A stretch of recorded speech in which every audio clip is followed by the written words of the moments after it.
Constituency میں ایک جلوس گیا، کسی مذہبی جلوس تھا، اس میں RSS کے لوگوں نے اسی طرح دکانوں پر حملہ کر دیا، ایک محلے میں گھس کر وہاں پر مارم پیٹی کی۔ میں دوڑتا ہوا گیا، وہاں پر لوگوں کو ہمت دلایا۔ تو حیدرآباد میں ٹاسک فورس پولیس آج بھی ہے، انہوں نے مجھے کہا کہ تم کو گرفتار کرنا ہے۔ میں نے کہا کرو، مجھے ڈر نہیں ہے۔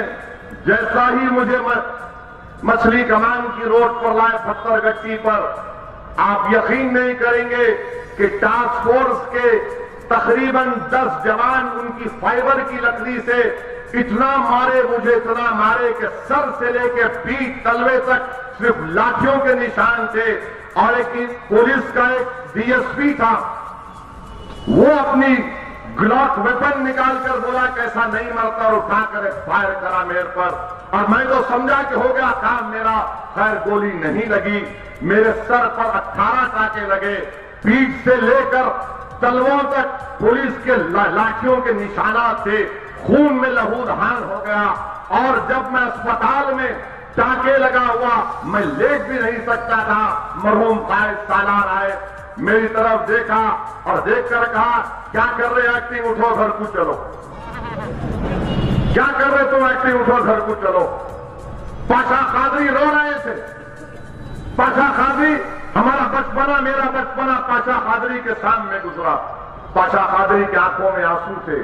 پاشا قادری نے ہمت کر کے کہا کہ سالار کل بند بنانا ہے، اور کوئی MLA بولے تو سالار پلٹ کے ان کو دیکھ کے بولے کہ میں اس کا باپ ہوں، میں اس کو پیدا کیا، کیا تم کو اس سے زیادہ غم ہے، مجھ سے زیادہ غم ہے؟ بولے کوئی بند نہیں منائے گا، سب دکانیں کھلی رہیں گی، یہ میری اولاد کا غم ہے، میں اس کو برداشت کروں گا، مگر عوام پر ایک آنچ آنے نہیں دوں گا۔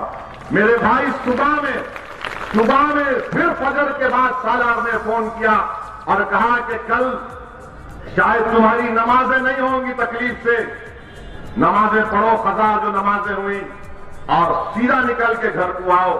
آپ اندازہ نہیں کر سکتے کہ میں جیپ میں جا رہا تھا، اگر جیپ ہلتی تو جسم میں تکلیف ہوتی تھی۔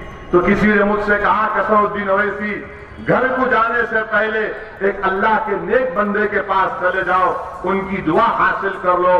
میں ان کے گھر کو گیا تو یہ عجیب اتفاق تھا کہ وہ اللہ کا نیک بندہ اپنے گھر میں بیٹھے ہوئے تھے، اور کہا کہ میں تمہارے انتظار میں تھا، بیٹا ادھر آؤ، یہ تمہارے لیے گرم دودھ رکھا پیو۔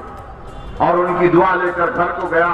یہ راستہ آسان نہیں ہے میرے بھائی، اسی لیے جب میں کھڑے ہو کر بولتا ہوں نا کہ میں موت کو تیار ہوں، جب میں للکارتا ہوں مجلس کے اور مظلوم عوام کے دشمنوں کو کہ میں موت کے لیے تیار ہوں، جب میں کہتا ہوں کہ میری زبان کو تمہارا اقتدار، تمہاری طاقت، تمہارا روب، تمہارا جو بھی ہو مجھے روک نہیں سکتا، مجھے اگر میری زبان کو کوئی روک سکتا ہے تو میری موت ہی۔ مگر یہ جذبہ پیدا کرنا ضروری ہے۔ یہ جذبہ جب ہمارے MLAs میں پیدا ہو جائے گا تو اورنگ آباد کیا ہندوستان کے ہر شہر کو اورنگ آباد بنا دیں گے انشاءاللہ تعالی۔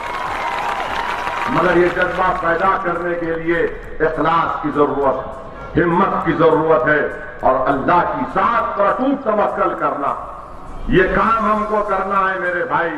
اور عجیب اتفاق بھی دیکھو آپ کہ 2004 میں جب میں MP بنا، وہ پولیس آفیسر جس کے حکم پر مجھے مارا گیا تھا، جس نے مجھ پر اپنی گلاک سروس ویپن سے گولی چلائی تھی، وہ میرے ہی گھر کا DCP بنا، اور اس نے بھی جب DCP بن کر میرے گھر کو آیا، لوگ بیٹھے تھے گھر میں، اور آ کر مجھ سے کہا کہ مسٹر اویسی پہچانا تم نے؟ تلخ لہجے میں کہا۔ میں نے کہا اچھا پہچانتا ہوں، تم میرے گھر کو آئے، بیٹھو، چائے ہے چائے پیو، بسکٹ دیا اس کو، پانی پلایا، اور عزت کے ساتھ لے جا کر اس کو گیٹ تک جب چھوڑا تو اس نے پوچھا کہ تمہارے دل میں کوئی تکلیف خلش نہیں ہے کہ تم بھول گئے 22 سپتمبر کے واقعے کو؟ میں نے کہا سر میں تو نہیں بھولا، میں تو بھولا یا نہیں بھولا الگ بات ہے، جو کچھ تم نے مجھ سے کیا تھا میں نے اللہ کے حوالے کر دیا اس چیز کو، اور اللہ کی لاٹھی نے سالار نے، مرحوم قائد نے مجھ سے کہا تھا، ان سب کے سامنے کہا تھا کہ فکر مت کرو، صبر کرو، اللہ کی لاٹھی میں آواز نہیں ہوگی دیکھنا۔ میں نے کہا میں اس کے حوالے کر دیا، اب وہ جانے اور تو جانے، تم میرے گھر کو آئے، میں تمہاری عزت سے تمہارا استقبال کیا، اس کو دروازے کھول کر اسے گاڑی میں بٹھایا اور میں کہا کہ دوبارہ پھر آنا، تمہارا اور اچھا ہم استقبال کریں گے۔ وہ تعجب کیا کہ یہ پاگل ہے، یہ مینٹل ہے، یہ جانتا ہے کہ میں نے اس کے ساتھ کیا کیا تھا۔ وہ خود چیف منسٹر کے پاس جا کر اسی دن لیو لگا دیا اور بولا کہ اب اس کے ایریا میں کام نہیں کر سکتے، یہ دیوانہ لگ رہا ہے مجھے، اور خود اپنا ٹرانسفر کرایا، میں نہیں کرایا۔ میرے بھائی، جب آپ کسی سے اچھے کردار سے پیش آتے ہیں، یا تو آپ کے کردار سے مغلوب ہو جاتے ہیں، یا پھر اللہ ان کے دل میں ایک ڈر پیدا کر دیتا ہے کہ آخر کیا بات ہے، کہ کیا بات ہے کہ یہ ڈرتا بھی نہیں ہے اور پھر اس طرح سے پیش آ رہا ہے۔ یہ بتانے کا مقصد کیا ہے؟ یہ مجلس کی تاریخ ہے۔ ہم کانگریس، شیو سینا، بی جے پی کی طرح آ کر کرسیوں پر نہیں بیٹھے، ہم نے محنت کی، جستجو کی۔